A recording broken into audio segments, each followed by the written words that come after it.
Hello and welcome back to another edition of Check It Out. Okay friends, it is day 4 on my road to recovery for a torn labrum in my hip, and this is video number 6. So if you haven't already, hit subscribe and you'll be able to see the rest of those videos. I have them in a playlist and they're all in order so you can kind of watch and follow along.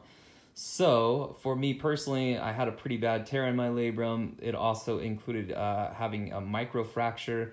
So mine's a little bit more intense. So if you are thinking you might need this surgery, talk to your specific doctor, because your road to recovery might not be as bad as mine. Hopefully not. So day 4, getting more and more used to my routines. So all these devices that I have to wear on my feet and my legs and my upper leg. You've seen those other videos. You've heard me moan and groan about them a little bit.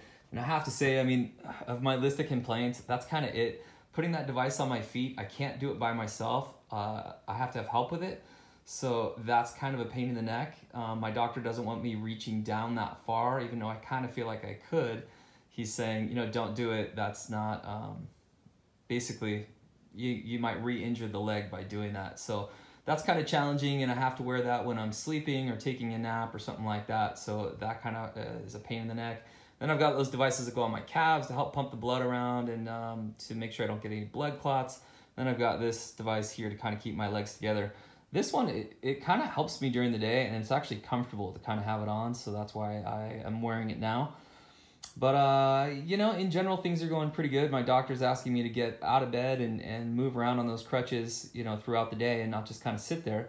So I've got my chair here, and I make it to the couch, watch a little TV, and make it back to bed, and kind of making sure I'm getting around during the day. And of course your doctor will give you their own instructions on how much to get around and that kind of stuff. So for me personally, that part's getting easier and easier. The crutches, I have to say, I thought I was pretty good on crutches. However, after watching a few YouTube videos, I've kind of realized that I'm not sure I was 100% doing it right. So if you are going to go in for this surgery or be on crutches, make sure you have an expert, your doctor or someone there at the hospital, show you how to use those crutches, because it seems obvious, but it's really not as obvious as you'd think. So if you're not an expert on them, or even if you think you are, have somebody show you how to do that. And that would have been really helpful for me trying to figure them out those first couple days. So other than that, things are going pretty well. Making sure I set myself up with a good book. Couple things I'm trying to do on the computer, even some of it's sort of like silly stuff like practice my typing and stuff like that. But for me personally, I feel like it's really good to keep sort of a checklist of things that I want to get done so that I feel like I'm being productive during the day.